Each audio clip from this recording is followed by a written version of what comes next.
Along with conducting multiple reforms in every aspect of society, the Azerbaijan Democratic Republic also realized the most important issue at those times, future of the Republic. Realizing Russia's interest in the region, the founding fathers knew that sooner or later the Russia will want to get back the oil-rich country. All efforts were concentrated on achieving an international recognition and support from international allies.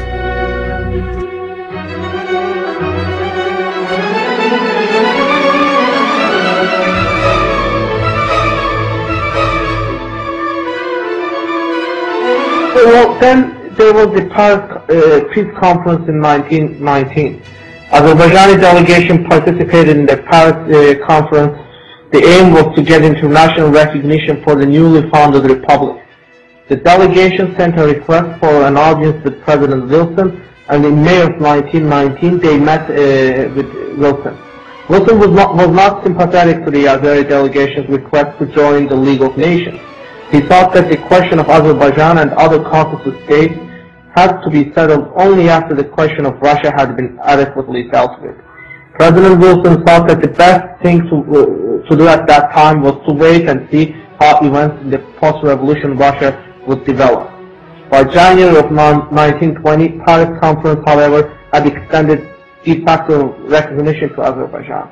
Azerbaijan's application for de jure recognition and membership in the League of Nations, the equivalent of the United Nations at that time, came in November of 1920 and was declined on the grounds that the authority that made the application was no longer in power.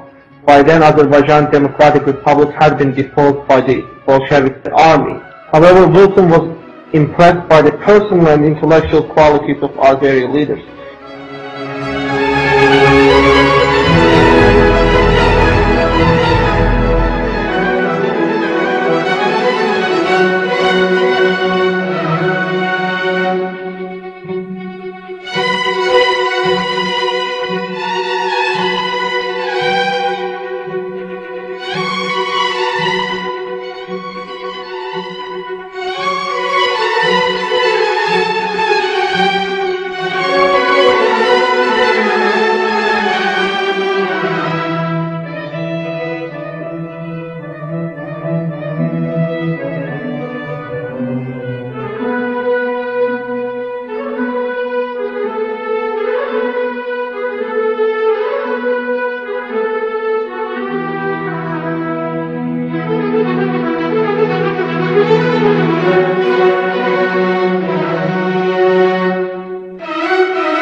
I met with a very dignified and interesting group of gentlemen from Azerbaijan, men who spoke the same language I did about ideas and concepts of liberty, rights and justice, said President Wilson after meeting Azerbaijani delegation in 1919 at the Paris Peace Conference.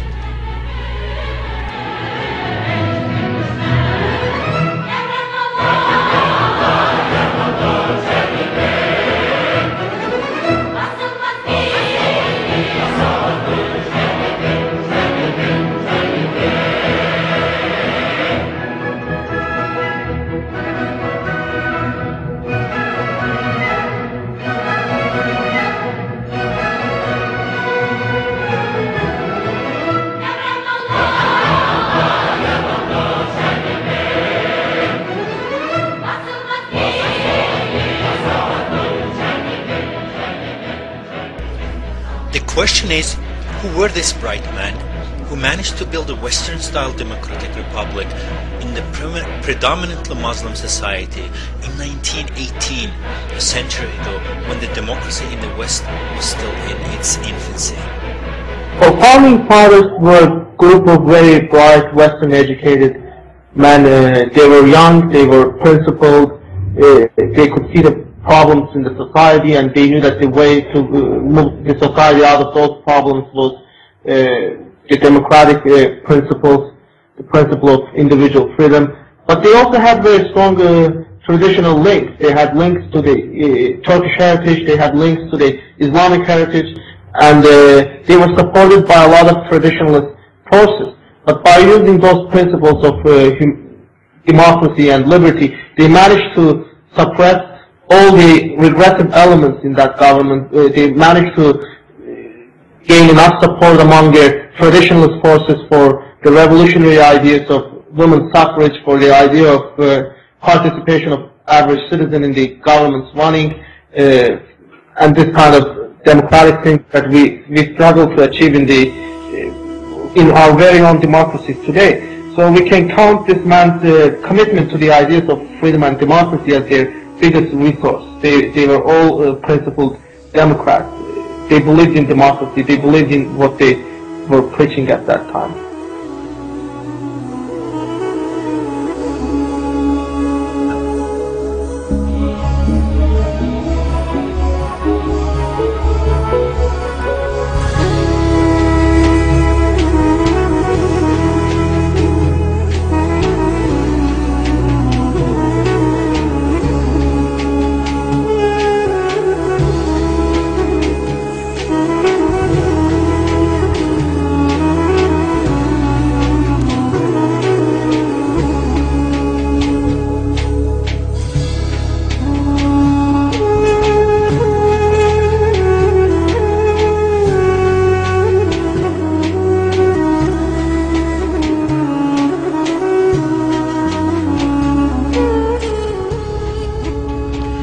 April 27th in 1920, 2 years after declaration of independence, the Red Soviet Army crossed the northern borders of Azerbaijan Democratic Republic and invaded Baku, the capital. The next day, the Soviet power was declared in Baku.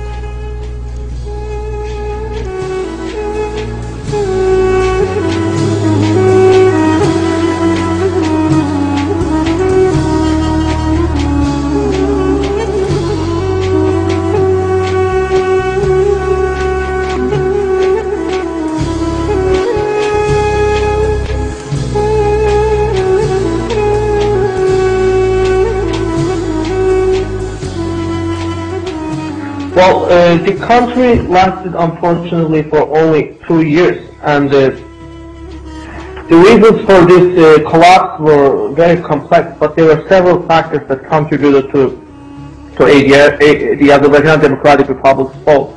Presence of a fifth column and absence of international support, I could say, were the most deciding factors. Azerbaijan had undergone a period of bloody inter-ethnic violence.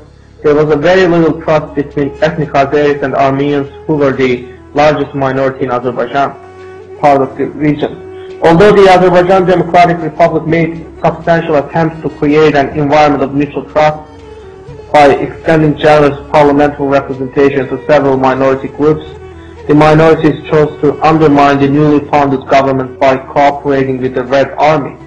Simultaneous riots by ethnic minorities undermined the new government's efforts to organize a viable defense against marching Red Army.